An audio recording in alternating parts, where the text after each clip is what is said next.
Hello everyone दोस्तों आज हम लोग देखने वाले हैं डीएसएसपी फिजिकल एजुकेशन टीचर का प्रीवियस पेपर।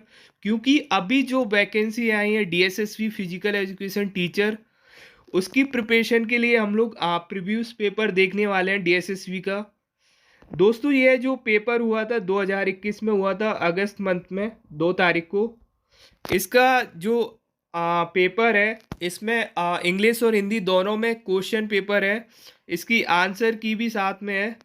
तो दोस्तों हम लोग स्टार्ट करते हैं इसको। तो दोस्तों यहाँ पे फर्स्ट क्वेश्चन दिया है, what characteristics must an exercise have to be hygienic. इसका मतलब है जो स्वास्थ्यकर होने के लिए व्यायाम में क्या क्या विशेषताएं होना चाहिए। तो जो व्यायाम है उसमें क्या क्या विशेषताएं होना चाहिए स्वास्थ्यकर यानी कि हाइजीनिक के लिए। यहाँ पे दिया हुआ है, it should be the wholesome activity of the circulatory system. दूसरा दिया है यहाँ पे, it should be the wholesome activity of the excretory system. तो इसका मतलब है फर्स्ट का कि यह रक्त वह तंत्र की आरोग्यजनक गतिविधि होना चाहिए। दूसरा दिया यहाँ पे, it should be the wholesome activity the excretory system, यानी कि यह उत्सर्जन तंत्र की आरोग्यजनक गतिविधि होना चाहिए। तो यहाँ पे 4 ऑप्शन दिए। फर्स्ट ऑप्शन दिए ओनली वन, सेकंड ऑप्शन दिए ओनली टू, थर्ड ऑप्शन दिए बोथ यानी कि first and second, and fourth option दिए neither one and nor two, तो यानी कि इनमें से कोई नहीं। तो दोस्तों इस क्वेश्चन का जो आंसर दिया है इसमें, इसका आंसर दिया है थर्ड ऑप्शन, यानी कि दोनों सही हैं।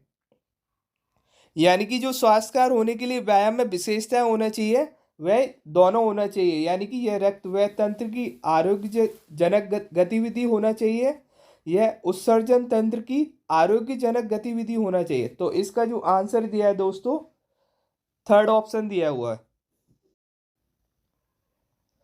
दोस्तों यहाँ पे सेकंड क्वेश्चन दिया हुआ है, which of the following is are not the important value to be keep in mind in organising a department for girls work in physical education. इसका मतलब है शारीरिक शिक्षा में लड़की के कार्य के लिए एक विभाग के आयोजन में निम्नलिखित में से कौन से महत्वपूर्ण मूल्यों को ध्यान में नहीं रखना चाहिए। यानी कि जो लड़की है उसको फिजिकल एजुकेशन में किस कार्य यानी कि विभाग में आयोजन यानी कि प्रोग्राम में कौन से मूल्यों को ध्यान में नहीं रखना होता है। तो यहाँ पे लिखा हुआ है, women should teach girls classes and should coach girls athletics teams. Second दिया है यहाँ पे, the activities in the gymnasium on the playground और athletics field should be organize around the idea of girl specific standard. तो इसका मतलब है first का कि महिलाओं को लड़कियों की कक्षाओं को पढ़ाना चाहिए और लड़कियों की एथलेटिक टीम को प्रशिक्षित करना चाहिए। दूसरा दूसरा मतलब है यहाँ कि व्यायामशाला में खेल के मैदानों पर या एथलेटिक्स क्षेत्र में गतिविधियों लड़कियों की विशिष्ट मानकों और उपलब्धियों के विचार के इर्द गिर्द आयोजित किया जाना चाहिए। तो यहाँ पे ऑप्शन दिया है, first only one, second option only two, third option है both one and two, and fourth option दिया है नाइदर वन और टू, यानी कि इनमें से कोई नहीं। तो दोस्तों इसका आंसर यहाँ पे दिया हुआ है, इसका आंसर है फोर्थ, यानी कि ना तो वन है और ना ही टू है। दोस्तों इसके बाद हम लोग थर्ड क्वेश्चन देखते हैं, which of the following combination is not correct regarding the division of educational hygiene. इसका मतलब है कि शैक्षिक स्वास्थ्य विज्ञान के विभाजनों के संदर्भ में निम्नलिखित में से कौन सा संयोजन नहीं है। तो यहाँ पे 4 ऑप्शन दिए हैं। फर्स्ट ऑप्शन दिया है यहाँ पे नर्स एंड डॉक्टर्स, यानी कि मेडिकल सुपरविजन।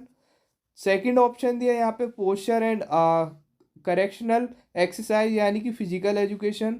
थर्ड ऑप्शन दिया है यहाँ पे ऑक्यूलिस्ट सर्जन्स, यानी कि physical education. And fourth option दिया है यहाँ पे हाइजीन टॉयलेट सीट्स, यानी कि स्कूल सैनिटाइजेशन। तो यहाँ पे हिंदी में भी दिया हुआ है यहाँ पे कि फर्स्ट ऑप्शन है नर्स और डॉक्टर का संबंध चिकित्सा पर्यवेक्षण, यानी कि मेडिकल सुपरविजन। सेकंड ऑप्शन दिया है आसन और सुधारात्मक व्यायाम, यानी कि शारीरिक शिक्षा। थर्ड ऑप्शन है नेत्र विशेषज्ञ सर्जन, यानी कि शारीरिक शिक्षा। और फोर्थ ऑप्शन दिया है यहाँ पे स्वच्छ शौचालय सीटें एवं विद्यालय स्वच्छीकरण। तो इसमें पूछ रहा है कि कौन सा जो शैक्षिक स्वास्थ्य विज्ञान के विभाजनों के संदर्भ में निम्नलिखित में से कौन सा संयोजन सही नहीं है। वो पूछ रहा है कि कौन सा संयोजन सही नहीं है।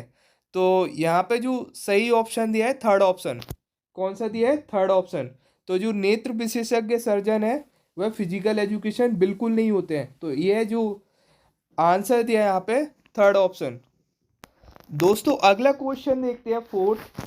Which of the following individual are unable to pursue the general school curriculum in physical education. इसका मतलब है निम्नलिखित में से कौन सा व्यक्ति शारीरिक शिक्षा में सामान्य स्कूली पाठ्यक्रम को आगे बढ़ाने में असमर्थ है। यानी कि कौन जो वह है जो फिजिकल एजुकेशन में पाठ्यक्रम आगे बढ़ाने में असमर्थ है, यानी कि परस्यू करता है। तो यहाँ पे ऑप्शन दिए यहाँ पे individual with chronic heart disease. Second दिया यहाँ पे individual with orthopaedic defeat. Third option दिया यहाँ पे फिजिकल हैंडीकैप्ड इंडिविजुअल। तो यहाँ पे हिंदी में दिया हुआ है, फर्स्ट दिया है यहाँ पे स्थायी हृदय रोग से ग्रस्त व्यक्ति। सेकंड ऑप्शन दिया है हड्डी रोग दोष से ग्रस्त व्यक्ति। एंड थर्ड ऑप्शन है शारीरिक रूप से विकलांग व्यक्ति। तो जो असमर्थ है वह कौन है? यहाँ पे ऑप्शन दिया है, यहाँ पे जो आंसर दिया है फोर्थ ऑप्शन वाला, यानी कि फर्स्ट सेकंड थर्ड। यानी कि तीनों जो दिया हुआ है यहाँ पे तीनों ही असमर्थ है। किसको? शारीरिक शिक्षा में पाठ्यक्रम को आगे बढ़ाने में असमर्थ है। कौन कौन है? हृदय रोग, हड्डी रोग से ग्रस्त और शारीरिक रूप से विकलांग। यह क्या नहीं कर सकते? फिजिकल एजुकेशन को स्कूल के पाठ्यक्रम को आगे नहीं बढ़ा सकते। तो इस क्वेश्चन का फोर्थ ऑप्शन बिल्कुल सही है। दोस्तों इसके बाद अगला क्वेश्चन देखते हैं।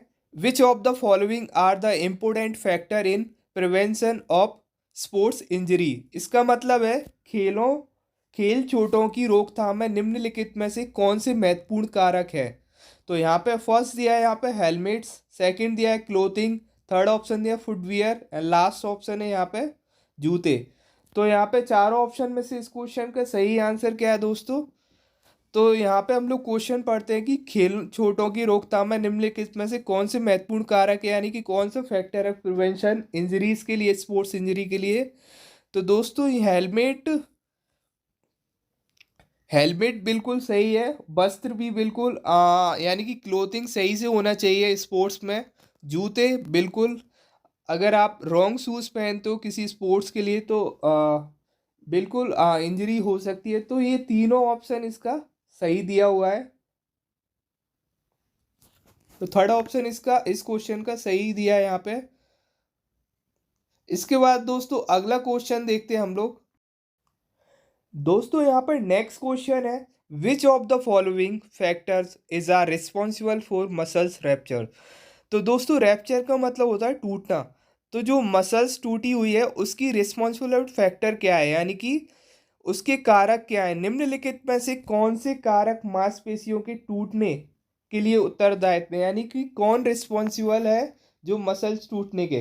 तो यहाँ पे दिया हुआ वीक मसल्स यानी कि कमजोर मांसपेशी। दूसरा दिया है यहाँ पे फटीग मसल्स यानी कि शांत मांसपेशी। थर्ड ऑप्शन यहाँ पे प्रोलॉन्ग एक्सपोजर्स टू कोल्ड। तो यहाँ पे यानी कि लंबे समय तक ठंड के संपर्क में रहना। तो दोस्तों जो मसल्स टूटने के जो कारक है यानी कि फैक्टर हैं उसकी रिस्पॉन्सिबल ये तीनों है, क्योंकि वीक मसल से भी जो मसल्स है वो टूट सकती है, फटीग होने से बिल्कुल टूट सकती है और लंबे समय तक ठंड के संपर्क में बिल्कुल टूट सकती है। तो इस क्वेश्चन का जो सही ऑप्शन है तीनों है, फर्स्ट सेकंड एंड थर्ड। तो दोस्तों अगला क्वेश्चन देखते हैं। यहाँ लिखा हुआ है which of the following statement is not correct about strengthening exercise. यानी कि जो स्ट्रेंथनिंग एक्सरसाइज है उसमें यह देखना है कि कौन सा सेंटेंस है वह करेक्ट नहीं है। तो यहाँ पे हम लोग पढ़ते हैं, लिखा हुआ है these exercise can be done if the limb is immobilise in a cast. Second दिया यहाँ पे इसका मतलब है कि यह व्यायाम तब किए जा सकते हैं यदि अंग लिम्ब एक फास्ट में अवरुद्ध हो। दूसरा दिया यहाँ पे, these exercise weakness the muscles of the joint angle eight which the contraction is perform. इसका मतलब है यह व्यायाम संधि कोण जिस पर संकुचन किया जाता है यानी कि कॉन्ट्रैक्शन किया जाता है कि मांसपेशियों को कमजोर करते हैं, यानी कि जब हम स्ट्रेंथ एक्सरसाइज करते हैं तो मसल्स को क्या है, कमजोर करते हैं। यहाँ पे लिखा हुआ है इन व्यायामों की आवृत्ति और अवधि मांस मसलता की स्थिति पर निर्भर करती है। फोर्थ है यहाँ पे, these exercise include isometric, isotonic and isokinetic techniques. इन व्यायामों में सममितीय, समपराश्रयी और समगतिक तकनीकी शामिल है। यानी कि दोस्तों ये करेक्ट है, वो कौन सा सेंटेंस नहीं है, इसमें से जो रॉन्ग सेंटेंस है वह ये है कि यह व्यायाम संधि कोण जिस पर संकुचन किया जाता है कि मसल्स को कमजोर करती है, बिल्कुल गलत है। क्योंकि स्ट्रेंथनिंग जो एक्सरसाइज होती है वो मसल्स को कमजोर नहीं करती, बिल्कुल मतलब बल देती है मसल्स को। स्ट्रेंथनिंग एक्सरसाइज से पावर मिलती है, यह कमजोर नहीं करती बल्कि मजबूत करती है। तो दोस्तों ये सेंटेंस है वो सेकंड ऑप्शन बिल्कुल सही है, यह रॉन्ग सेंटेंस है। दोस्तों अगला क्वेश्चन देखते हैं कि which of the following is are the function of the skeletal system. यानी कि जो स्केलेटल सिस्टम है उसके फंक्शन कौन कौन से हैं। यहाँ पे लिखा हुआ है supports and protect the body, यहाँ पे दूसरा दिया है लोकोमोशन, तीसरा दिया है प्रोडक्शन ऑफ ब्लड सेल्स। तो यहाँ पे दोस्तों जो स्केलेटल मसल्स है यानी कि हड्डी, वो इसके जो फंक्शन है यानी कि कार्य जो है इसके तीनों हैं, क्योंकि ये स्केलेटल सिस्टम जो है वो सपोर्ट करती है बॉडी को। यहाँ लोकोमोशन यानी कि गमन यानी कि मोशन करती है, बिल्कुल जो स्केलेटल सिस्टम है वो मोशन करती है। थर्ड दिया यहाँ पे प्रोडक्शन ऑफ ब्लड सेल्स, यानी कि जो रक्त कोशिका है उसका उत्पादन करती है ब्लड स्केलेटल सिस्टम। तो दोस्तों यहाँ पे चार ऑप्शन दिए, फर्स्ट ऑप्शन है 1 2 3, सेकंड ऑप्शन है 2 एंड 3, थर्ड ऑप्शन है ओनली 2 एंड फोर्थ ऑप्शन है ओनली 1। तो इसका जो आंसर है दोस्तों तीनों है। तो फर्स्ट जो ऑप्शन है इसका बिल्कुल सही है, फर्स्ट सेकंड 3 इसका सही आंसर है। दोस्तों अगला क्वेश्चन है while giving massage which of the following is not the important consideration। यानी कि जब हम मसाज कर रहे हैं उस समय हम लोगों को कौन सा महत्वपूर्ण विचार नहीं है। यहाँ हम लोगों को देखना है कि हम जब मालिश करते हैं उस समय कौन सा महत्वपूर्ण विचार नहीं है, तो इन चारों में से देखना है। तो यहाँ पे फर्स्ट ऑप्शन है the pressure should be in line with various flow, यानी कि दबाव सिरा प्रभाव के अनुरूप होना चाहिए। सेकंड ऑप्शन दिया massage should not begin and with effleurage, इसका मतलब है मालिश थपथपाने में शुरू और ख़त्म नहीं होना चाहिए। थर्ड ऑप्शन दिया यहाँ पे मसाज शुड बी पेनलेस, यानी कि जब हम मालिश कर रहे हैं वह दर्दहीन नहीं होना चाहिए, यानी कि दर्द नहीं होना चाहिए मसाज टाइम। फोर्थ ऑप्शन दिया direction of force should be in the direction of muscles fibre, इसका मतलब है बल की दिशा में मांसपेशी फाइबर की दिशा में होना चाहिए। तो जो हिंदी वाले स्टूडेंट्स हैं यहाँ पर हिंदी में भी देख सकते हैं। तो इसका जो आंसर है, इसका आंसर है second option, massage should not begin and with effleurage. मतलब कि क्वेश्चन में पूछा गया है कि मालिश करते समय निम्नलिखित में से कौन सा महत्वपूर्ण विचार नहीं है, यानी कि इनमें से कौन सा महत्वपूर्ण विचार नहीं है जब मालिश कर रहे हैं।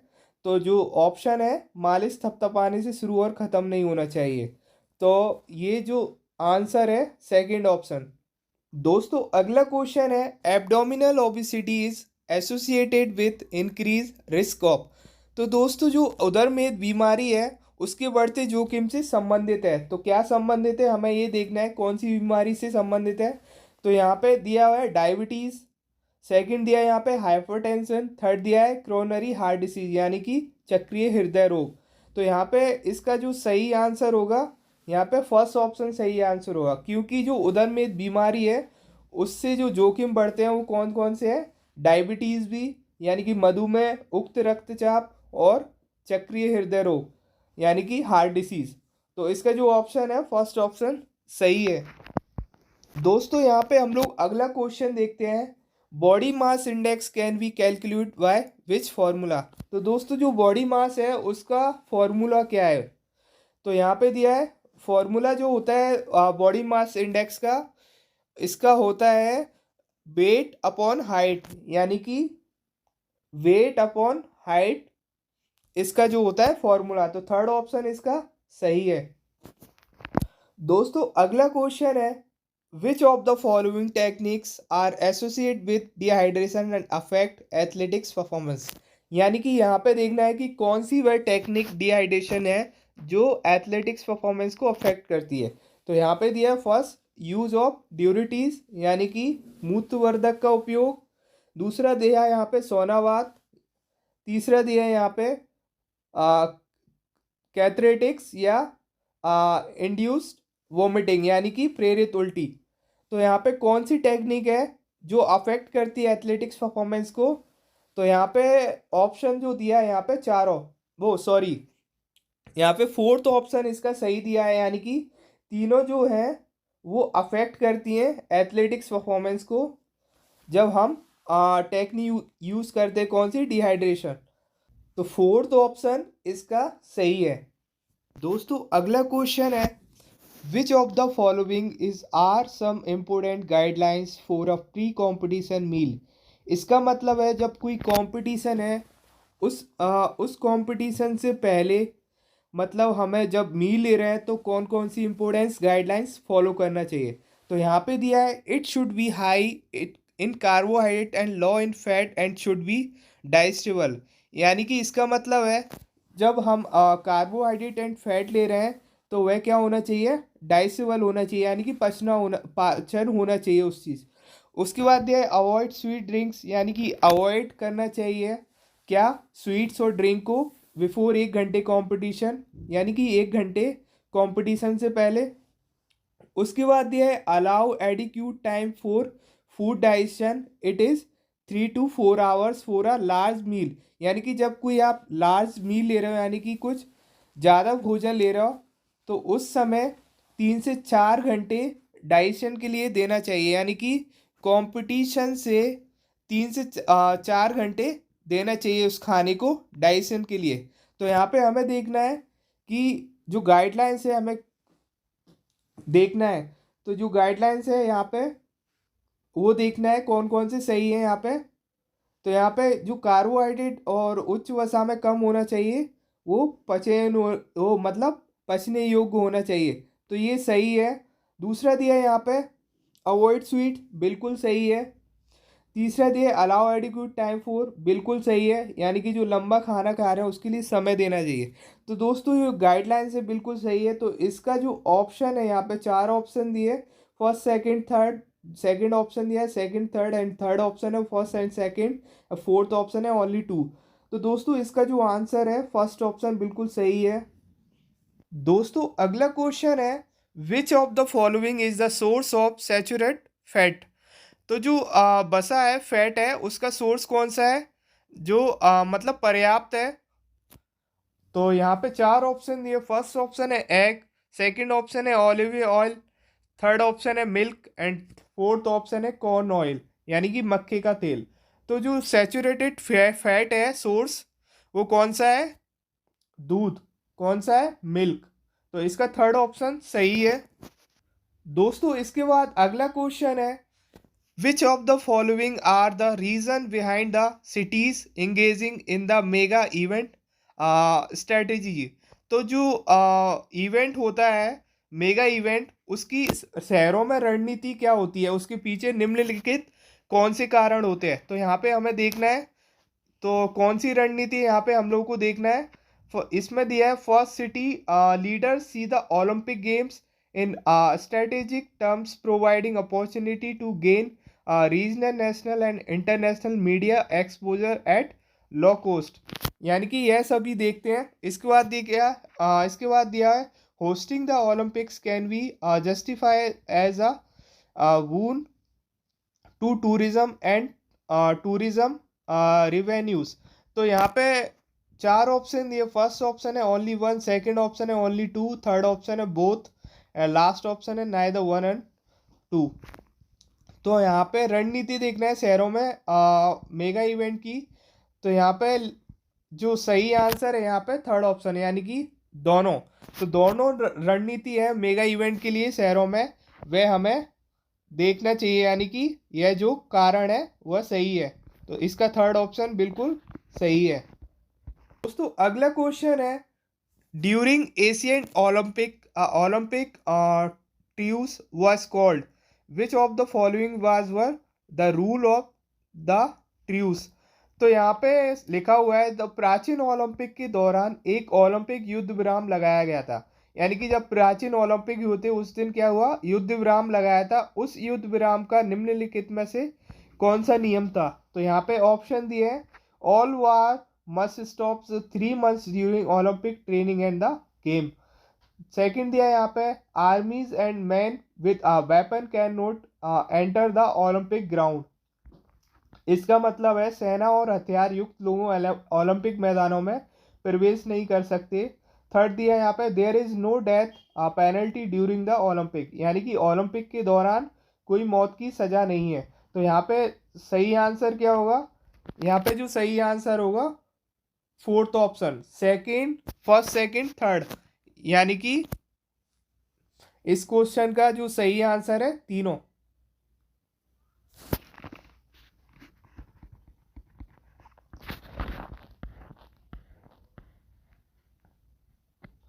दोस्तों इसके बाद अगला क्वेश्चन है, anatomy is divided into 2 parts, which of the following are the that those part. तो यहाँ पे फर्स्ट ऑप्शन दिया है यहाँ पे, इसका मतलब है, इस क्वेश्चन का मतलब है कि शरीर रचना एनाटॉमी को 2 भागों में विभाजित किया गया है, निम्नलिखित में से वह कौन से भाग है।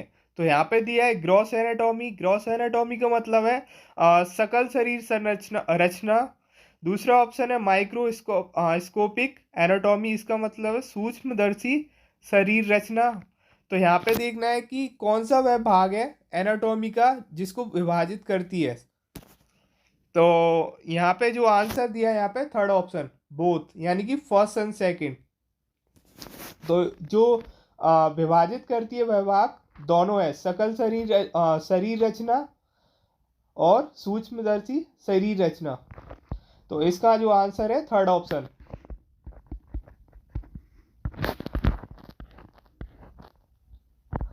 दोस्तों अगला क्वेश्चन है, there are many elements in a human body, which of the following is most abundant. तो इसका मतलब है एक मानव शरीर में कई तत्व होते हैं, निम्नलिखित में से कौन सा सबसे प्रचुर मात्रा में होता है। तो कौन सा वह तत्व है जो मानव शरीर में सबसे प्रचुर मात्रा में होता है, यानी कि सबसे ज़्यादा होता है सबसे मात्रा में। तो यहाँ पे दिया है ऑप्शन, फर्स्ट है कार्बन, सेकंड ऑक्सीजन, थर्ड है नाइट्रोजन एंड फोर्थ है हाइड्रोजन। तो जो सबसे ज़्यादा तत्व होते हैं शरीर में वह कौन से है प्रचुर मात्रा में, ऑक्सीजन। तो जो शरीर में सबसे ज़्यादा पाया जाता है वो क्या पाया जाता है, ऑक्सीजन। तो इसका सेकंड ऑप्शन बिल्कुल सही है।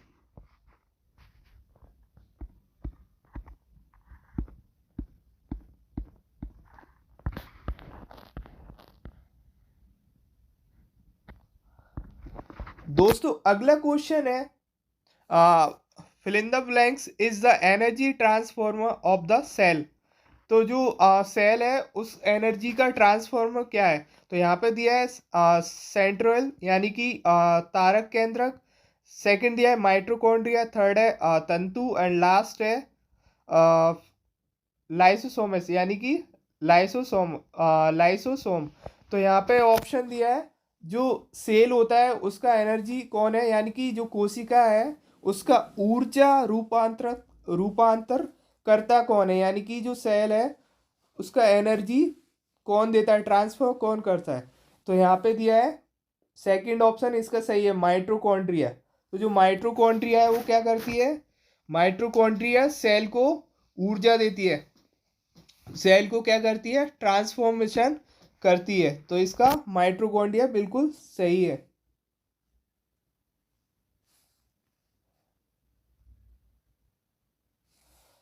दोस्तों अगला क्वेश्चन है, which of the following are the types of tissue. तो इसका मतलब है निम्नलिखित में से कौन से ऊतक का प्रकार है। तो यहाँ पे फर्स्ट ऑप्शन है एपिथेलियल टिश्यू, सेकंड है नर्वस टिश्यू, थर्ड है कनेक्टिव टिश्यू। यानी कि जो ऊतक होते हैं उसके कौन से प्रकार है। तो जो ऊतक होते हैं टिश्यू, उसके तीनों ही प्रकार होते हैं, epithelial tissue, nervous tissue and connective tissue. तो जो टिश्यू के प्रकार होते हैं वह तीनों होते हैं। तो इसका जो आंसर है फर्स्ट ऑप्शन सही है। दोस्तों यहाँ पे हम लोग अगला क्वेश्चन देखते हैं, which of the following statement are correct about joints. यानी कि दोस्तों यहाँ पे जॉइंट्स के बारे में दिया है। हाँ, यहाँ पे हम लोगों को स्टेटमेंट देखना है करेक्ट कौन से सही है। तो यहाँ पे दोस्तों जो आंसर दिया है इसका थर्ड ऑप्शन आंसर दिया है, यानी कि ये तीनों जो स्टेटमेंट है तीनों ही करेक्ट है। तो इसका जो आंसर है थर्ड। दोस्तों यहाँ पे अगला क्वेश्चन दिया हुआ है, proper septive neuromuscular facilitation stretching increase range of motion by augmenting inferior muscles relaxation through spinal reflection mechanism using few techniques, which of the following are those technique। इसका मतलब है कि वह कौन सी टेक्निक है, वह कौन सी टेक्निक है यानी कि तकनीक है जिसमें स्वांत ग्रही तंत्रिका पोषिका सुगमता स्ट्रेचिंग कुछ तकनीकों का उपयोग करके मेरु प्रतिवर्त प्रक्रिया के माध्यम से पूर्व मांसपेशियों की विश्रांति का आगम करके गति परिसर को बढ़ाती है। तो यहाँ पे कौन सी वह तकनीक है, यहाँ पे दिया हुआ है। फर्स्ट दिया है यहाँ पे कॉन्ट्रैक्ट रिलैक्स स्ट्रेच, दूसरा दिया है यहाँ पे contract relax with agnosic contraction, यानी कि संकुचन के साथ रिलैक्स करें। तो यहाँ पे दोस्तों इसका जो आंसर दिया है तीनों ऑप्शन, तो इसका जो करेक्ट आंसर है यह दोनों है। तो जो तकनीक यूज होती है वो दोनों होती है। तो दोस्तों यहाँ पे हम लोग अगला क्वेश्चन देख रहे हैं, which of the following are types of muscles action. तो जो मसल्स टाइप एक्शन होते हैं यानी कि मांसपेशियों क्रियाओं के प्रकार होते हैं वे कौन कौन से होते हैं, यहाँ पे दिया हुआ है। फर्स्ट दिया है यहाँ पे कॉन्सेंट्रिक एक्शन, सेकंड दिया है एंसिट्रिक एक्शन और थर्ड दिया है आइसोमेट्रिक एक्शन। तो दोस्तों जो मसल्स के टाइप होते हैं यानी कि प्रकार होते हैं दोस्तों यह तीनों ही होते हैं, कॉन्सेंट्रिक एक्शन, एंसिट्रिक एक्शन और आइसोमेट्रिक एक्शन। तो इसका दोस्तों थर्ड ऑप्शन बिल्कुल सही है। इसके बाद दोस्तों अगला क्वेश्चन देखते हैं, which of the following equipment are use for plyometric exercise. तो जो प्लायोमेट्रिक एक्सरसाइज होती है यानी कि जंप बढ़ाने के लिए विस्फोटक, उसमें कौन कौन सी इक्विपमेंट्स यूज होते हैं। तो दोस्तों यहाँ पे लिखा हुआ है डम्बल्स, हैडल्स, स्टेयर स्टेप्स। तो दोस्तों इसका जो आंसर है सेकेंड ऑप्शन, यानी कि प्लायोमेट्रिक एक्सरसाइज में डंबल्स भी यूज़ करते हैं, हैडल्स भी यूज़ करते हैं और स्टेयर स्टेप्स भी करते हैं। तो इसका आंसर जो है थर्ड ऑप्शन। दोस्तों इसके बाद अगला क्वेश्चन है, which of the following factors determine speeds. यानी कि कौन से वह फैक्टर है जो गति को निर्धारित करते हैं, स्पीड को निर्धारित करते हैं। तो यहाँ पे दिया है regulating procedure for of nervous system, second दिया है यहाँ पे साइकिक फैक्टर्स, तीसरा दिया है टेक्निक, फोर्थ दिया है यहाँ पे elasticity and relaxing capacity of the muscles. तो दोस्तों यहाँ पे इसका जो आंसर दिया है यहाँ पे सेकंड ऑप्शन, यानी कि चारों ही, यानी कि जो फैक्टर निर्धारित करते हैं स्पीड को ये चारों ही करते हैं। इसके बाद दोस्तों अगला क्वेश्चन है, various individual practice coupled with the term yoga are fill in the blanks. तो यहाँ पे ऑप्शन दिए हैं। दोस्तों इस क्वेश्चन का मतलब है कि योग शब्द के साथ युग्मित विभिन्न व्यक्तिगत अभ्यास है। तो यहाँ पे कौन कौन से अभ्यास है, यानी कि कौन से practices couples with the term of yoga. तो यहाँ पे दिया हुआ है लौलिकी योगा, नीति योगा, ध्यान या योगा। तो दोस्तों यहाँ पे जो आंसर दिया है इसका तीनों ही आंसर है यहाँ पे, क्योंकि योग शब्द के साथ युग्मित विभिन्न व्यक्तिगत अभ्यास तीनों ही है। तो इसका आंसर थर्ड है। दोस्तों अगला क्वेश्चन है, innumerable varieties of culture asanas are perform in which of the following position. तो दोस्तों यहाँ पे पूछ रहा है कि सांस्कृतिक आसनों की असंख्य किस्में निम्नलिखित में से किस अवस्थाओं में प्रदर्शित की जाती है। तो यहाँ पे दिया है सिटिंग सॉरी, स्टैंडिंग और लेइंग, यानी कि कौन सी वह पोजीशन है जिसमें असंख्य आसनों को अवस्थाओं में प्रदर्शित की जाती है। तो यहाँ पे तीनों ही ऑप्शन इसका सही है, यानी कि तीनों ही जो दिया है यहाँ पे बिल्कुल सही है, यानी कि इसका फोर्थ आंसर बिल्कुल सही है। जो आसन होते हैं असंग, वो बैठी, खड़ी और लेटी तीनों ही अवस्थाओं में की जाती है। दोस्तों अगला क्वेश्चन है यहाँ पे, match the list one face of pranayama with the list second of technical names and select the correct. यानी कि यहाँ पे टेबल दी हुई है और हमको सिलेक्ट करना है कि कौन सा करेक्ट है। तो यहाँ पे कंट्रोल इंस्पिरेशन, यानी कि फर्स्ट दिया है यहाँ पे, इसका इसका जो मिलान है यहाँ पे, इसका जो आंसर है ए का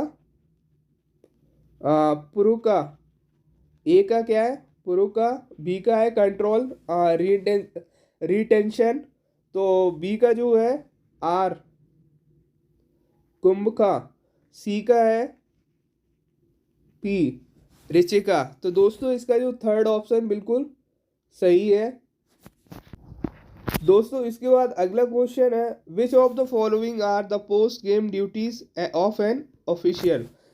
दोस्तों इसका मतलब है, मतलब जो पोस्ट गेम यानी कि गेम के बाद कौन कौन सी ड्यूटी है ऑफिशियल की। तो यहाँ पे हमको देखना है the thank other official of the game, to welcome the winning team and boost the loser.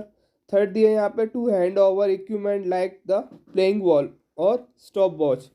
तो दोस्तों यहाँ पे तीनों ही जो है यहाँ पे बिल्कुल सही है, सेकंड ऑप्शन इसका सही आंसर है। यानी कि जो अधिकारी यानी कि ऑफिशियल है, उसको खेल के बाद कर्तव्य है, उसका रिस्पॉन्सिबल है क्या क्या है गेम के बाद, ये तीनों ही है, क्योंकि गेम के बाद खेल के अन्य अधिकारी को धन्यवाद देना चाहिए। दोस्तों इसके बाद अगला क्वेश्चन है, which of the following statement is not correct. यानी कि यहाँ पे जो स्टेटमेंट दिया है उसमें से करेक्ट कौन से नहीं है। तो दोस्तों फर्स्ट दिया है यहाँ पे, the lines of the lane of a standard track are 5 centimetre 2 inch in width. यानी कि जो ट्रैक की लेन की रेखा है उसकी चौड़ाई 5 सेंटीमीटर और 2 इंच होती है। इसके बाद दिया the stretch line the scratch line in javelin throw is 7 centimetre approximately 3 inch wide. यानी कि जेवलिन थ्रो में खरोंचा रेखा 7 मीटर लगभग 3 इंच चौड़ी होती है। दूसरा दिया standard track consist of maximum 12 lens, यानी कि मानक ट्रैक में अधिकतम 12 लेन होती है। इसके बाद दिया standard track consist of minimum 6 lens. यानी कि दोस्तों यहाँ पे जो करेक्ट नहीं है वो कौन सा है, 12 मानक ट्रैक में अधिकतम 12 लेन, क्योंकि ट्रैक में 12 लेन बिल्कुल नहीं होती है। तो इसका जो थर्ड ऑप्शन है बिल्कुल सही है। दोस्तों अगला क्वेश्चन देखते हैं, relay race are 2 types which of the following are those type. यानी कि जो रिले रेस है उसमें 2 प्रकार की होती है, निम्नलिखित में से कौन से वह प्रकार है। तो यहाँ पे हम लोग को देखना है 4x100 बिल्कुल सही है, 4x400 बिल्कुल सही है, यानी कि जिसका जो आंसर है थर्ड ऑप्शन बिल्कुल सही है। यानी कि जो रिले रेस होती है उसमें 2 ही टाइप्स के होते हैं, 4x100 4x400। तो इसका जो आंसर है बिल्कुल सही है। दोस्तों अगला क्वेश्चन देखते हैं, Amsterdam Olympic women discus throw was introduce in which year. एम्स्टर ओलंपिक, इसका मतलब है जो एम्स्टर्ड ओलंपिक है उसमें महिला डिस्कस थ्रो की शुरुआत कब हुई थी, कौन से ओलंपिक में हुई थी और कौन से सन में। तो यहाँ पे दोस्तों आंसर दिया है इसका 1928, यानी कि जो वुमेन्स डिस्कस थ्रो है वो एम्स्टर्ड ओलंपिक में 1928 में शुरू हुआ था। तो इसका आंसर डी है। दोस्तों अगला क्वेश्चन है, within the athlete sports by which of the following commitment can we undermine. इसका मतलब है एथलेटिक की खेल के अंतर्गत निम्नलिखित में से किसके द्वारा प्रतिबद्ध का अवमूल्य किया जाता है। यानी कि कौन सी वे कमिटमेंट है वो किसके द्वारा प्रतिबद्ध किया जाता है? तो यहाँ पे ऑप्शन दिए, यहाँ पे इसका जो आंसर दिया है फोर्थ ऑप्शन, यानी कि चारों ही जो है वो अवमूल्य किया जाता है। दोस्तों अगला क्वेश्चन है,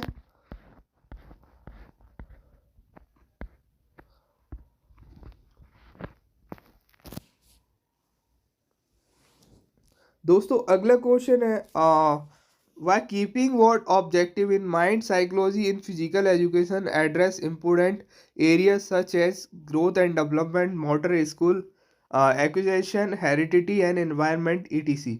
इसका मतलब है फिजिकल एजुकेशन में यानी कि शारीरिक शिक्षा में मनोविज्ञान किन उद्देश्यों को ध्यान में रखते हुए वृद्धि तथा विकास, मोटर कौशल, अधिग्रहण, आनुवांशिकता यानी कि हेरिडिटी एंड एनवायरनमेंट आदि जैसे महत्वपूर्ण क्षेत्रों को संबंधित करता है। तो दोस्तों यहाँ पे जो आंसर दिया है फोर्थ ऑप्शन, यानी कि तीनों ही जो है वो क्या करते हैं, संबोधित करते हैं किसको, हेरिडिटी एनवायरनमेंट को विकास करने के लिए।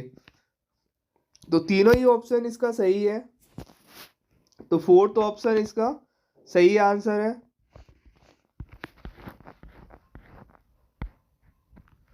दोस्तों अगला क्वेश्चन देखते हैं, which of the following are two fold aims of sports psychologist. इसका मतलब है निम्नलिखित में से कौन सी खेल मानव विज्ञान के दोहरा उद्देश्य है। तो कौन से वह दोहरा मतलब दो उद्देश्य हैं साइकोलॉजी के। तो यहाँ पे दिया है to understand the effect of psychology factors on physical performance. इसका मतलब है फिजिकल एजुकेशन यानी कि शारीरिक प्रदर्शन पर मानव विज्ञान कारकों के प्रभाव को समझना। दूसरा दिया valuated the effective of participate in sports activities और a person psychological development, health and wellbeing. इसका मतलब है खेल गतिविधियों में भागीदारी से किसी व्यक्ति के मनोविज्ञान का विकास, स्वास्थ्य और कल्याण का प्रभाव करना। यानी कि दोनों दोस्तों थर्ड जो ऑप्शन है बिल्कुल सही, यानी कि दोनों ही बिल्कुल करेक्ट है, यानी कि जो टू फोल्ड एम्स है स्पोर्ट्स साइकोलॉजी ये दोनों ही है, तो थर्ड ऑप्शन इसका सही है।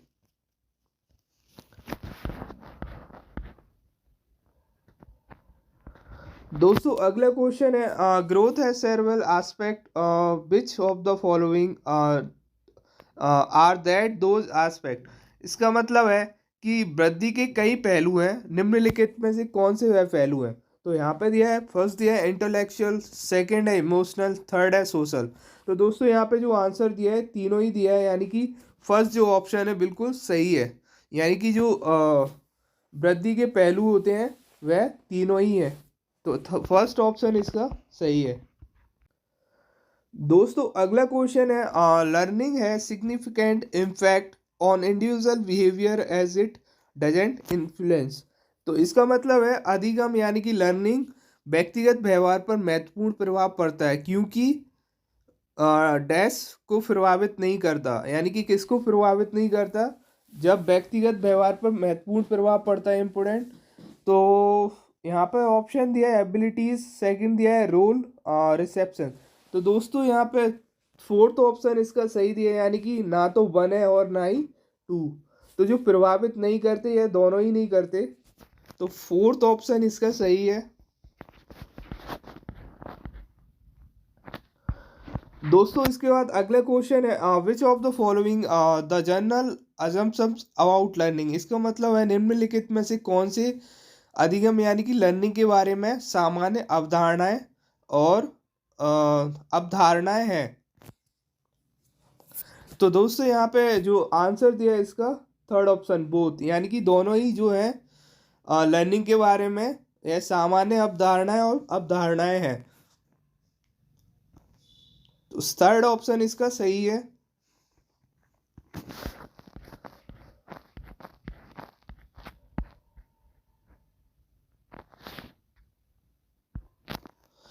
दोस्तों अगला क्वेश्चन है, most important theories of transfer of learning have emerge from national experience and limited experimentation, which of the following are traditional theory of transfer effect. इसका मतलब है लर्निंग के स्थानांतरण यानी कि ट्रांसफर की अधिकांश परिकल्पनाएं तर्क संगत अनुभव और सीमित प्रयोग से उभरी है। निम्नलिखित में से कौन से ट्रांसफर प्रभाव यानी कि इफेक्ट की पारंपरिक परिकल्पनाएं हैं?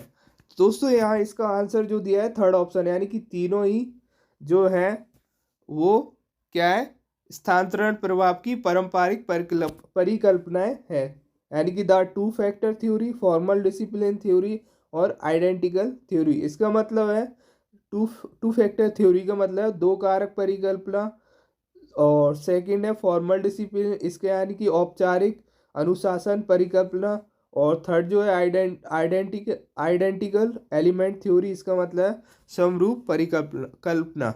तो दोस्तों यहाँ पे थर्ड ऑप्शन इसका सही है।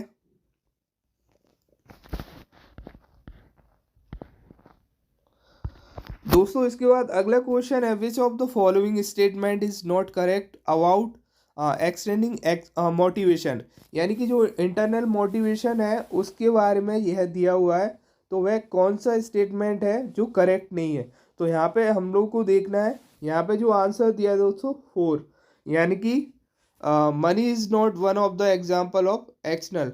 तो दोस्तों जो मनी होती है वो एक्सटर्नल मोटिवेशन नहीं होती, बिल्कुल ये एक्सटर्नल मोटिवेशन नहीं होती है। जो पैसा है वो भारी अभिप्रेरणा का उदाहरण नहीं है। तो दोस्तों यह जो दिया है वो गलत है, क्योंकि जो मनी होती है वो एक्सटर्नल मोटिवेशन का ही उदाहरण है। तो दोस्तों इसका फोर्थ आंसर बिल्कुल सही है।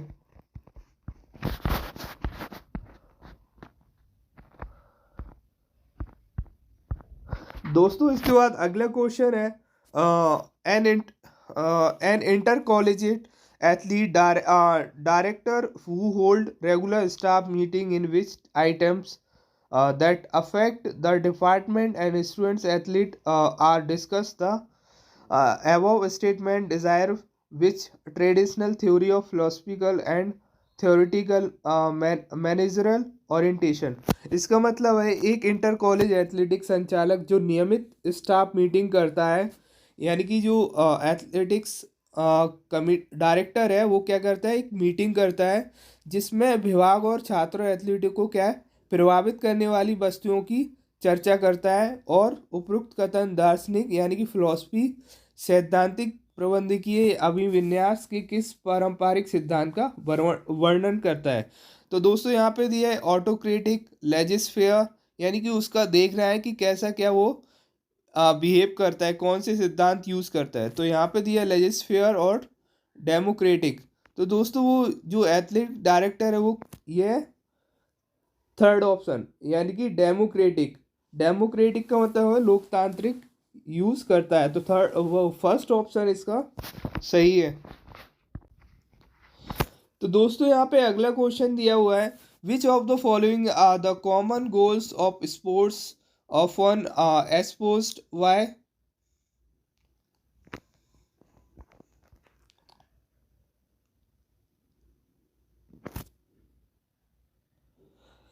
दोस्तों यहाँ पे अगला क्वेश्चन दिया है, which of the following are the common goals of sports of an espoused by the Y high school official.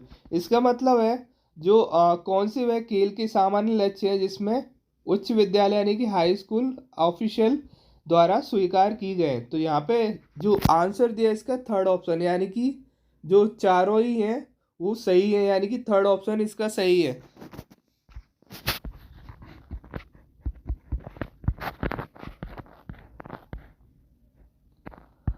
दोस्तों अगला क्वेश्चन है, which of the following is not criteria for a good budget, यानी कि यह जो दिया हुआ है यहाँ पे हम लोग को देखना है कि कौन सा क्राइटेरिया सही नहीं है बजट के लिए। तो यहाँ पे थर्ड ऑप्शन इसका सही आंसर दिया है, budget request are a padded not realistic. इसका मतलब है बजट अनुरोध स्थूल पैडेड होते हैं, यथार्थी नहीं।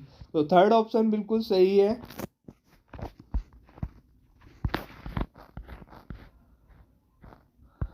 दोस्तों अगला क्वेश्चन है, which of the following are function of sports management. तो जो स्पोर्ट्स मैनेजमेंट के फंक्शन है वह कौन कौन से हैं, यह हमें देखना है। फर्स्ट ये यहाँ पे planning for sports, organising in sports.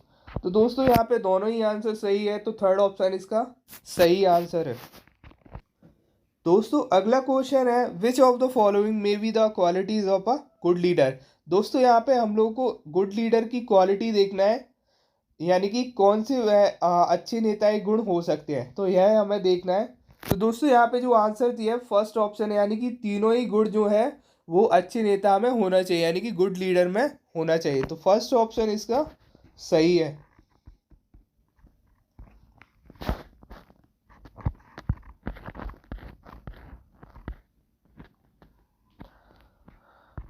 दोस्तों अगला क्वेश्चन है which of the following are not the advantage of budgetary control. इसका मतलब है निम्नलिखित में से कौन सा बजटीय नियंत्रण का लाभ नहीं है।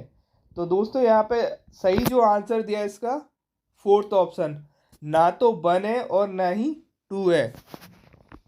तो फोर्थ ऑप्शन इस क्वेश्चन का सही आंसर है।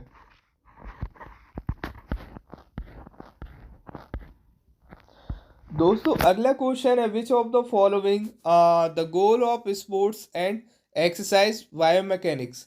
इसका मतलब है निम्नलिखित में से कौन से वह खेल और व्यायाम के बायोमैकेनिक्स के लक्ष्य हैं। यानी कि हमें लक्ष्य देखना है, यानी कि गोल्स देखना है स्पोर्ट्स एंड एक्सरसाइज बायोमैकेनिक्स के। तो दोस्तों यहाँ पे दो ऑप्शन दो दिए यहाँ पे, यानी कि performance in environment in exercise और स्पोर्ट्स, सेकंड दिया है इंजरी प्रिवेंशन एंड रिहेबिलिटेशन। तो दोस्तों यहाँ पे जो आंसर दिया है यहाँ पे थर्ड ऑप्शन है, यानी कि दोनों ही जो है स्पोर्ट्स एंड एक्सरसाइज बायोमैकेनिक्स के ये दोनों ही गोल है। तो थर्ड ऑप्शन इसका सही है।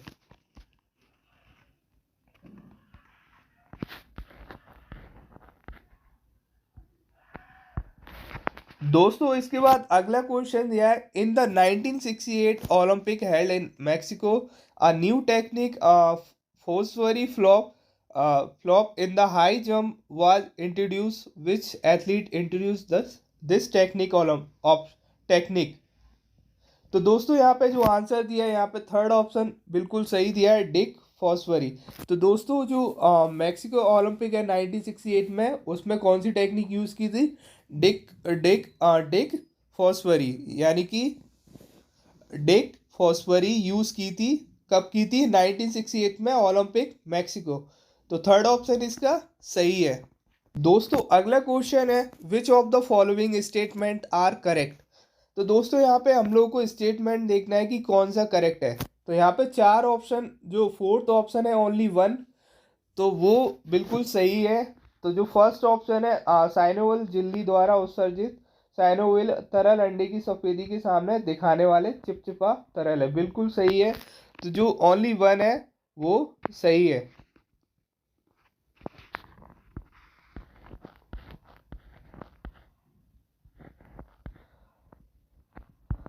दोस्तों अगला क्वेश्चन है what is the SI unit of force. तो जो एसआई यूनिट इसका मतलब है कि बल की एसआई की इकाई क्या है, यानी कि जो फोर्स है उसकी यूनिट का इकाई क्या है, यूनिट क्या है फोर्स की। तो यहाँ पे जो फोर्स की यूनिट है बल की एसआई वो क्या है, न्यूटन। तो थर्ड ऑप्शन इसका सही आंसर है। दोस्तों अगला क्वेश्चन है in which of the following sole of the shoes have smaller consequence of friction. इसका मतलब है निम्नलिखित में से किसमें जूतों के तलवों का घर्षण गुणांक कम होता है। तो यहाँ पे देखना है, यानी कि जो शूज हैं उनकी जो सोल होते हैं उसमें जो फ्रिक्शन होते हैं उसमें कम होता है। तो जो इसका आंसर दिया है सेकंड और थर्ड, यानी कि डांसिंग और बॉलिंग में क्या होता है, जो फ्रिक्शन होता है वो क्या है, कम होता है, किसमें, डांसिंग और बॉलिंग में। तो फर्स्ट जो ऑप्शन है इसका सही आंसर है।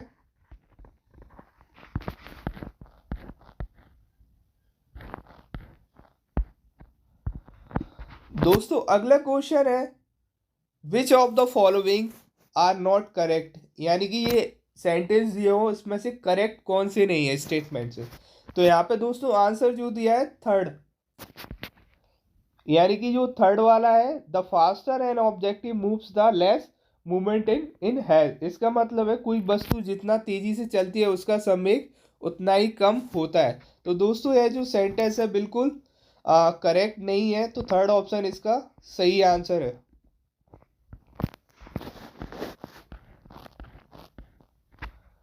दोस्तों अगला क्वेश्चन है, which of the following statement are correct about angular displacement. इसका मतलब है जो कोणीय विस्थापन यानी कि एंगुलर डिस्प्लेसमेंट है, उसके बारे में निम्नलिखित में से कौन सी कथन सही है। तो यहाँ पे हम लोग को एंगुलर डिस्प्लेसमेंट का कथन देखना है कि स्टेटमेंट कौन सा सही है। तो दोस्तों यहाँ पे दो दिए हैं, तो यहाँ पे जो आंसर दिया है थर्ड ऑप्शन, यानी कि वो दोनों ही जो एंगुलर डिस्प्लेसमेंट के करेक्ट वो स्टेटमेंट है, यह दोनों ही है। क्योंकि यहाँ लिखा हुआ है angular displacement is the angular along of linear. Linear का मतलब होता है सीधा, यानी कि कोणीय विस्थापन रेखीय विस्थापन का कोणीय एनालॉग है। और दूसरा दिया है यहाँ पे angular displacement is called the changes. बिल्कुल सही है, जो एक घूर्णन रेखा यानी कि एंगुलर जो रेखा होती है वो अनुभव किए हुए पूर्ण कोणीय स्थिति में परिवर्तन को कोणीय विस्थापन कहा जाता है। तो दोनों ही आंसर बिल्कुल सही है।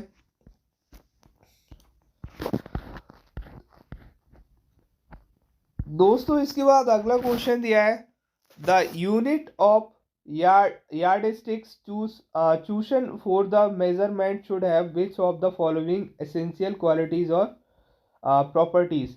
इसका मतलब है कि माप के लिए चुनी गई इकाई या मानदंड में निम्नलिखित में से आवश्यक विशेषता या गुण होने चाहिए। यानी कि जो मापी गई है और चुनी गई इकाई है उसमें कौन सी विशेषताएं और गुण होना चाहिए। तो दोस्तों यहाँ पे जो आंसर दिया है फर्स्ट सेकंड थर्ड, यानी कि तीनों ही जो है वो गुण होना चाहिए, यानी कि क्वालिटीज ऑफ प्रॉपर्टीज होना चाहिए। किसके लिए? माप के लिए, यानी कि माप के लिए जो चुनी गई है उसमें ये तीनों ही क्वालिटी होना चाहिए।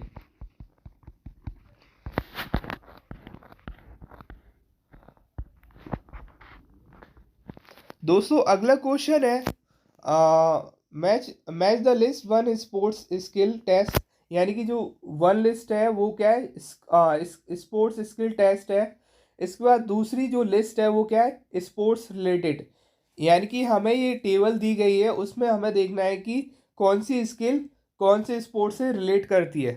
तो दोस्तों यहाँ पे जो आंसर दिया है थर्ड ऑप्शन, यानी कि जो फ्रेंच शॉट सर्व है वो कौन सा स्पोर्ट्स से रिलेट करती है, कौन सा स्किल्स।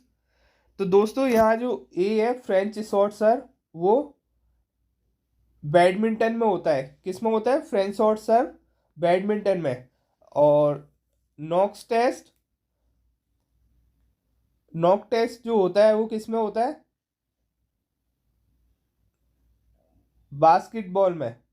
नॉक टेस्ट जो होता है बास्केटबॉल में। Mitchell meditation app McDonald test. तो दोस्तों मैकडोनल्ड जो टेस्ट होता है वो किस में होता है? सॉकर में। किस में? सॉकर में मैकडोनल्ड। जॉनसन टेस्ट बास्केटबॉल में। तो दोस्तों थर्ड ऑप्शन इसका सही आंसर है। दोस्तों इसके बाद अगला क्वेश्चन दिया है, based on the depth of skin damage in which of the following type ones are categorise. तो दोस्तों यहाँ पे इसका मतलब है कि जो त्वचा होती है जो डैमेज हो चुकी है उसकी गहराई यानी कि डेप्थ के आधार पर निम्नलिखित में से किस प्रकार जलने के घावों का वर्गीकृत किया जाता है। यानी कि किस प्रकार के जो जलने यानी कि वंश कैटेगरी है उसको वर्गीकृत किया जाता है। तो यहाँ पे हमें देखना है दोस्तों, यहाँ पे जो आंसर दिया है सेकंड ऑप्शन, यानी कि जो तीनों ही हैं वो घाव को मतलब प्रकार जो है वो क्या है? वर्गीकृत किया जाता है, यानी कि कैटेगराइज किया जाता है। तो तीनों ही जो है बिल्कुल सही है। सेकंड ऑप्शन इस क्वेश्चन का सही आंसर है।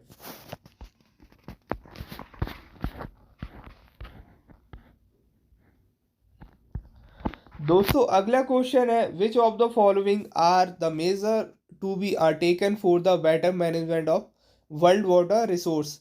तो दोस्तों इसका मतलब है विश्व के जल संसाधनों के बेहतर प्रबंधन के लिए निम्नलिखित में से कौन से उपाय किए जाने चाहिए। तो दोस्तों कौन से उपाय किए जाने चाहिए एक जल संसाधन के बेहतर प्रबंधन के लिए। तो दोस्तों यहाँ पे दो ऑप्शन दिए, फर्स्ट दिया है develop small catchment dams and protect what held. दूसरा दिया है building सर्वल small reservation instant of a few mega projects. तो दोनों दोस्तों ही आंसर सही है, यानी कि थर्ड जो ऑप्शन है बिल्कुल सही आंसर है।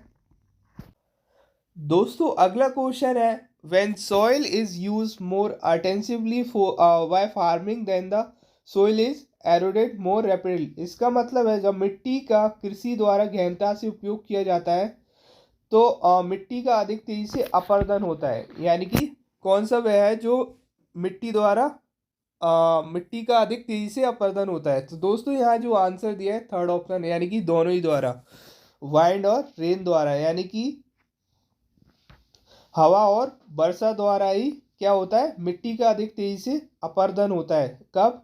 जब मिट्टी का कृषि द्वारा गहनता से उपयोग किया जाता है। तो थर्ड ऑप्शन इसका सही आंसर है। दोस्तों अगला क्वेश्चन है which of the following factor influence the method of teaching in physical education. यानी कि कौन से वह मेथड है जो फैक्टर करती है किसको, फिजिकल एजुकेशन टीचिंग को। तो दोस्तों यहाँ पे जो ऑप्शन दिया है फोर्थ ऑप्शन इसका सही है, यानी कि तीनों ही जो है skill of teacher, nature of school, teacher of personality. तो बिल्कुल ये तीनों ही जो फैक्टर हैं वो क्या करते हैं, इन्फ्लुएंस करते हैं किसको, फिजिकल एजुकेशन टीचिंग को। तो फोर्थ ऑप्शन इसका सही आंसर है।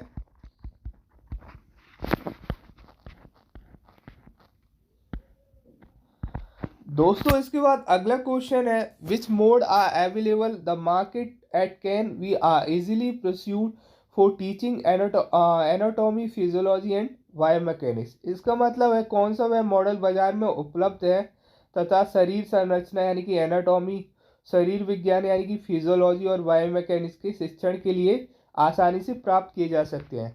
तो यहाँ पे हमें देखना है कि कौन से वह मॉडल उपलब्ध हैं जो इसके लिए आसानी से मिल जाते हैं।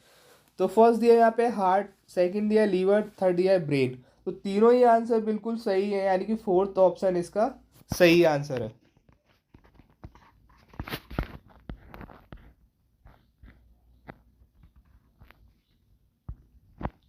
दोस्तों अगला क्वेश्चन है which of the following is not an advantage of a lesson plan. यानी कि लेसन प्लान है उसमें यह दिया हुआ है कि कौन से, यानी कि निम्नलिखित में से कौन सा पार्ट योजना का लाभ नहीं है, यानी कि जो लेसन प्लान है उसमें कौन सा एडवांटेज नहीं है।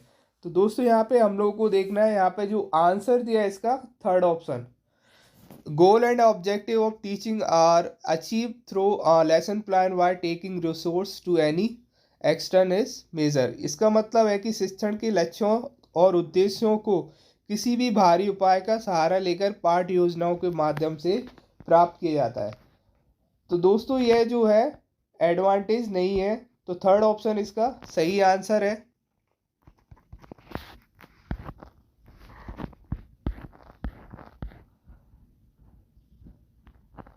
दोस्तों इसके बाद अगला क्वेश्चन है limbering down is an important step of lesson planning which of the following exercise are useful for this purpose. इसका मतलब है जब लिमरिंग डाउन पाठ योजना का एक महत्वपूर्ण चरण है, निम्नलिखित में से कौन सी व्यायाम इस प्रयोजन के लिए उपयोगी है। दोस्तों लिमरिंग डाउन का मतलब होता है कूलिंग डाउन, यानी कि जो मसल्स है उसको रिलैक्स करने के लिए। तो दोस्तों यहाँ पे जो पर्पस है, उपयोग है, वह चारों ही है, यानी कि जो फोर्थ ऑप्शन है इसका सही आंसर दिया है, यानी कि लॉन्ग ब्रीथिंग, बिल्कुल लिमरिंग डाउन में लॉन्ग ब्रीथिंग यूज होती है, स्ट्रेचिंग बिल्कुल, शेकिंग लिम्स बिल्कुल, हेड ड्रॉपिंग बिल्कुल। तो फोर्थ ऑप्शन इस क्वेश्चन का सही आंसर है।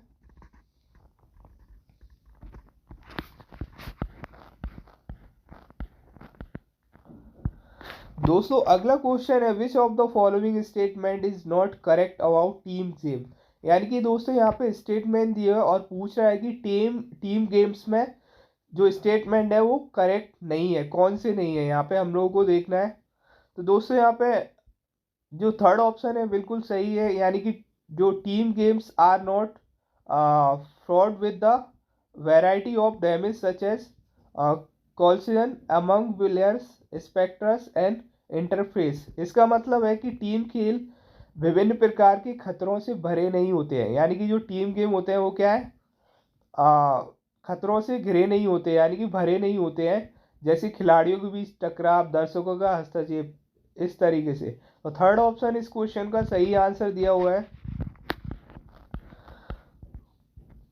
दोस्तों अगला क्वेश्चन है, class management in influence by various factor which of the following are those factor, यानी कि कौन सा वह फैक्टर है जो जो क्या करता है, जो मैनेजमेंट को इन्फ्लुएंस करता है। तो कौन सा वह प्रबंध विभिन्न कारकों को प्रभावित होता है, कौन से वह कारक है, यह देखना है हमें। तो दोस्तों यहाँ पे जो आंसर दिया है इसका थर्ड ऑप्शन, फर्स्ट और सेकंड, यानी कि strength of class and students previews experience. तो दोस्तों यहाँ पे थर्ड जो ऑप्शन है इसका सही आंसर है।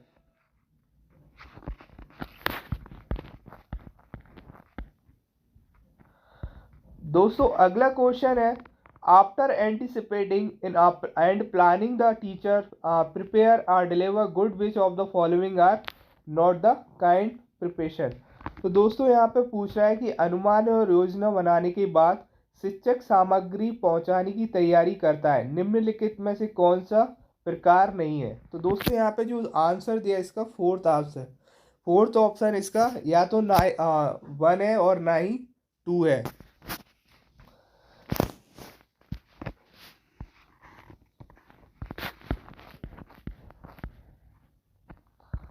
दोस्तों अगला क्वेश्चन है, a particular match incident gives you maturity to execute yourself as a throw player. This given statement describes which of the following importance of physical education। इसका मतलब है कि एक मैच की विशिष्ट घटना आपको एक कठिन खिलाड़ियों के रूप में खुद को निष्पादित करके परिपक्वता देती है। यह दिया गया कथन शारीरिक शिक्षा के निम्नलिखित में से किस महत्वपूर्ण का वर्णन करता है, यानी कि यह जो दिया है यहाँ पे एक मैच की विशेषता, उसमें यह देखना है कि कौन सा है जो फिजिकल एजुकेशन के महत्व को वर्णन करता है, यानी कि कौन सा निष्पादित करने की परिपक्वता देती है। तो दोस्तों यहाँ पे जो आंसर दिया है सेकंड ऑप्शन, इमोशनल डेवलपमेंट, यानी कि भावनात्मक विकास। तो जो भावनात्मक विकास, इमोशनल डेवलपमेंट, वो क्या करती है, वो इसमें वर्णन करती है। तो सेकंड ऑप्शन इस क्वेश्चन का सही आंसर है। दोस्तों अगला क्वेश्चन है, in book like Mahabharata and Ramayana which of the following sports and describe. तो दोस्तों यहाँ पे पूछ रहा है कि महाभारत और रामायण जैसी पुस्तकों में निम्नलिखित में से कौन से खेल का वर्णन किया गया है। तो दोस्तों महाभारत और रामायण में बिल्कुल रेसलिंग और आर्चरी दोनों का यूज़ किया गया। तो जो थर्ड ऑप्शन है इसका सही आंसर है, महाभारत में दोनों ही यूज़ किए गए, तो थर्ड ऑप्शन इसका सही आंसर है।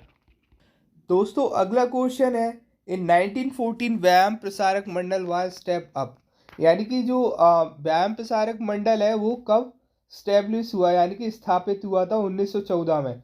तो दोस्तों यहाँ पे जो आंसर दिया है अमरावती, बिल्कुल सही है। अमरावती जो है वो 1914 में व्यायाम प्रसारक मंडल में स्थापित किया गया। तो फर्स्ट ऑप्शन इसका सही आंसर है।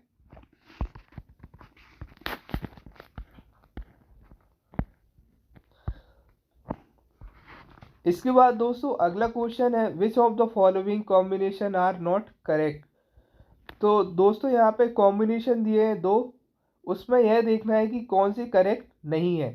तो योग ऑफ नॉलेज यानी कि जन योगा, सेकंड दिया है योग ऑफ डिवोशन यानी कि कर्म योग, यानी कि भक्ति योग का योग कर्म योग से। तो दोस्तों यहाँ पे जो सेकंड ऑप्शन है, दो ओनली 2, तो जो सेकंड ऑप्शन है योग ऑफ डिवोशन एंड कर्म योगा, बिल्कुल सही है। तो सेकंड ऑप्शन इसका करेक्ट आंसर है। इसके बाद दोस्तों अगला क्वेश्चन है, which of the following statement are not correct, यानी कि दोस्तों यहाँ पे जो स्टेटमेंट दिए हैं उसमें से देखना है कि कौन सी करेक्ट नहीं है। तो दोस्तों यहाँ पे जो आंसर दिया है fourth option, neither one and neither not two, तो जो ना तो वन है और ना ही टू है करेक्ट सेंटेंस। तो फोर्थ ऑप्शन इसका सही आंसर दिया हुआ है।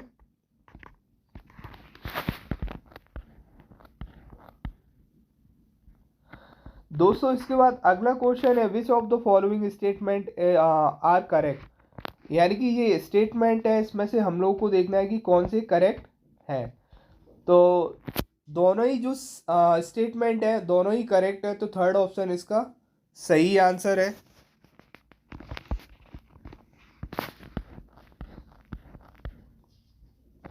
इसके बाद दोस्तों अगला क्वेश्चन है, linear motion can happen in two ways, which of the following are those way. तो दोस्तों यहाँ पे लीनियर पोज यानी कि लीनियर मतलब होता है सीधा, यानी कि रेखिक गति दो तरह से हो सकती है, निम्नलिखित में से कौन से वह तरीके हैं।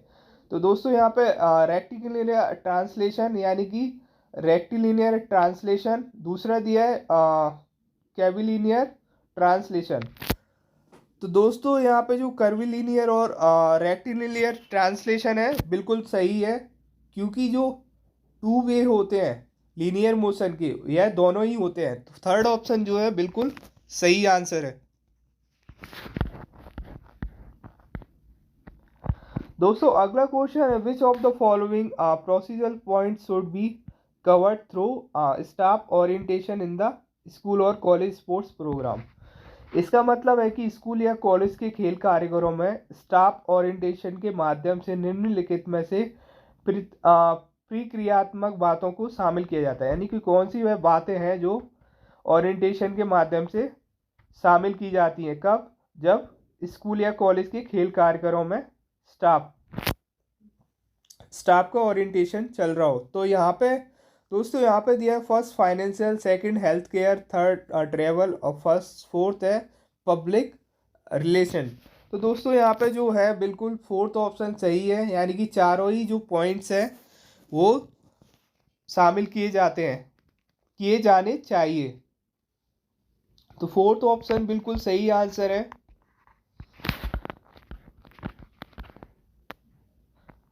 इसके बाद दोस्तों अगला क्वेश्चन है, for effective evaluation physical education teacher must perform which of the following task. इसका मतलब है कि प्रभावी मूल्यांकन यानी कि इवेल्यूशन के लिए फिजिकल एजुकेशन के शिक्षकों को निम्नलिखित में से कौन सी कार्य करना चाहिए। किसके लिए? इवेल्यूशन के लिए, प्रभावी मूल्यांकन के लिए। तो दोस्तों यहाँ पे जो आंसर दिया है थर्ड ऑप्शन बोथ, यानी कि दोनों ही जो है वो यहाँ पे करना चाहिए। किसको? फिजिकल एजुकेशन टीचर को। किस लिए? इफेक्टिव इवैल्यूएशन के लिए। तो थर्ड ऑप्शन इसका सही आंसर है।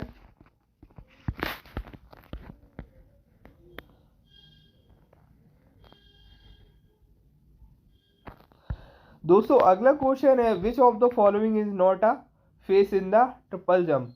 तो दोस्तों यहाँ पे पूछा गया है कि जो ट्रिपल जंप है उसका चरण नहीं है, एक चरण नहीं है। तो फर्स्ट दिया है hope, second steps, third fly and fourth jump. दोस्तों जो फेस ट्रिपल जंप में नहीं है वो कौन सा नहीं है? फ्लाई। कौन सा नहीं है? फ्लाई। आपको उसमें ट्रिपल जंप में क्या लेना है? होप लेना है, स्टेप लेना है और जंप लेना है। आप फ्लाई नहीं कर सकते। तो थर्ड ऑप्शन बिल्कुल इसका सही आंसर है।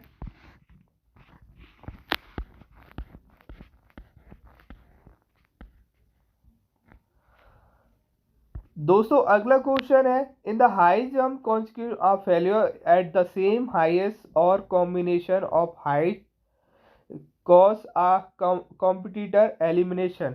तो दोस्तों यहाँ पे पूछ रहा है कि हाई जंप में समान ऊंचाई या ऊंचाई के संयोजन पर लगातार विफलताएं एक प्रतियोगिता के उन्मूलन का कारण बनती है। तो दोस्तों यहाँ पे जो आंसर दिया है थर्ड बिल्कुल सही है, यानी कि हाई जंप में समान ऊंचाई या ऊंचाइयों के संयोजन पर तीन लगातार विफलताएं तक प्रतियोगिता के उन्मूलन का कारण बनती है। तो थर्ड ऑप्शन बिल्कुल सही आंसर है। इसके बाद दोस्तों अगला क्वेश्चन देखते हैं, in gymnastic the length of parallel bars. यानी कि जो जिम्नास्टिक में जो पैरेलल बार होता है उसकी लंबाई सेंटीमीटर में कितनी होती है। तो दोस्तों यहाँ पे जो आंसर दिया है 350 सेंटीमीटर, यानी कि जिम्नास्टिक में जो पैरेलल बार होते हैं उसकी लंबाई 350 सेंटीमीटर होती है। तो सेकंड ऑप्शन इस क्वेश्चन का सही आंसर है। दोस्तों यहाँ पर हम लोग अगला क्वेश्चन देखते हैं। According to the FIBA rules there are 4 quarter of minutes each in a basketball match, यानी कि जो बास्केटबॉल मैच है उसमें ईच क्वार्टर कितने मिनट्स के होते हैं। तो दोस्तों यहाँ पे जो आंसर दिया है सेकंड ऑप्शन बिल्कुल करेक्ट है, यानी कि जो फीवर रूल्स में क्वार्टर होते हैं ईच क्वार्टर वो 10 मिनट का होता है। ईच क्वार्टर कितने मिनट्स का होता है, एक क्वार्टर 10 मिनट का। तो इसका आंसर बिल्कुल सही है।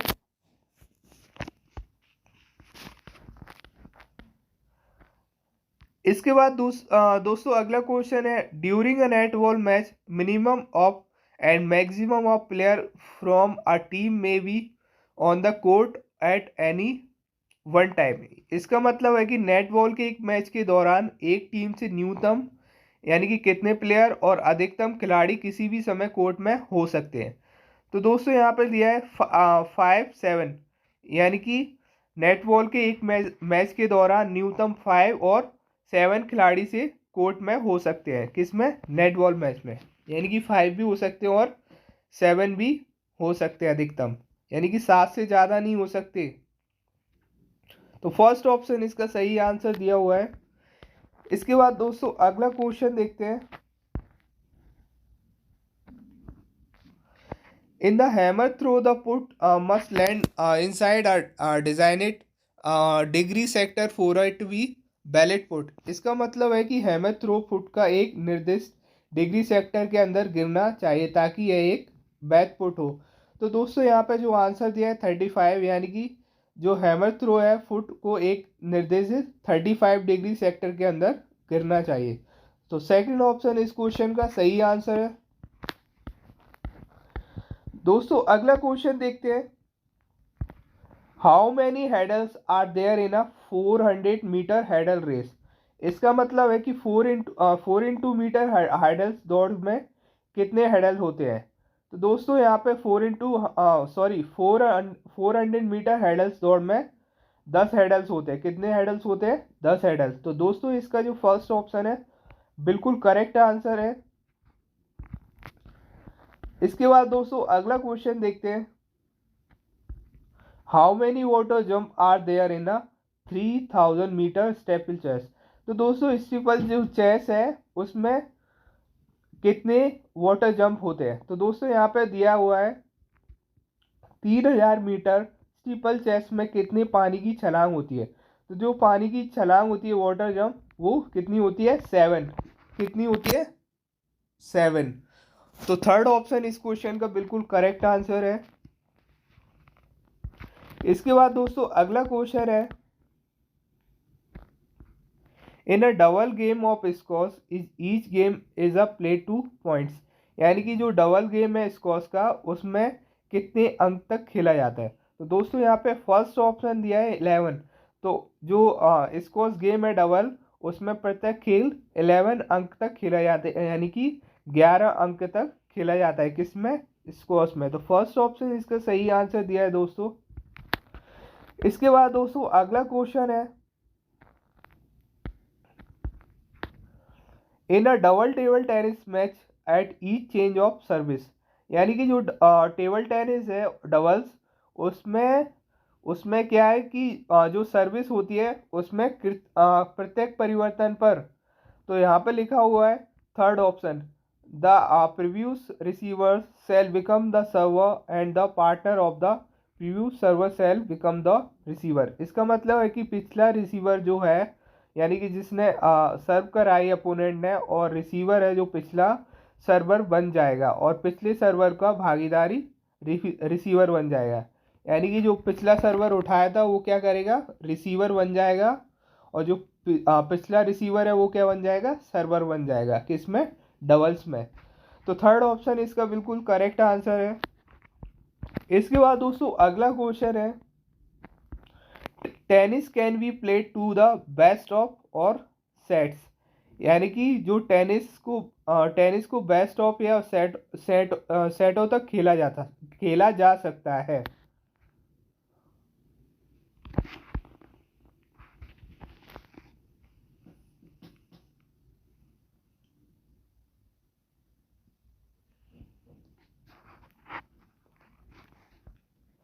तो दोस्तों यहाँ पे अगला क्वेश्चन दिया हुआ है, tennis can be played to the best of or sets. इसका मतलब है कि जो टेनिस को बेस्ट ऑफ यानी कि कितने सेटों तक खेला जा सकता है। तो दोस्तों यहाँ पे दिया है 3 और 5, यानी कि टेनिस को बेस्ट ऑफ 3 या 5 सेटों तक खेला जा सकता है। तो थर्ड ऑप्शन इसका सही आंसर दिया हुआ है।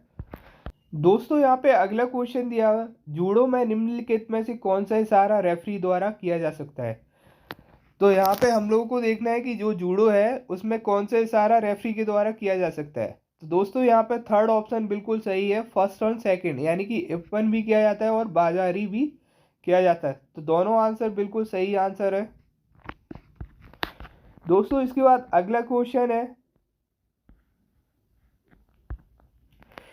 what is the maximum number of substitution that can be made during a kabaddi match. इसका मतलब है कि एक कबड्डी मैच के दौरान अधिकतम कितने चेंज किए जा सकते हैं, यानी कि सब्स्टिट्यूट किया जा सकते हैं। तो दोस्तों यहाँ पे जो आंसर दिया है 5, यानी कि बिल्कुल सही है, यानी कि कबड्डी मैच में 5 सब्स्टिट्यूट किए जा सकते हैं।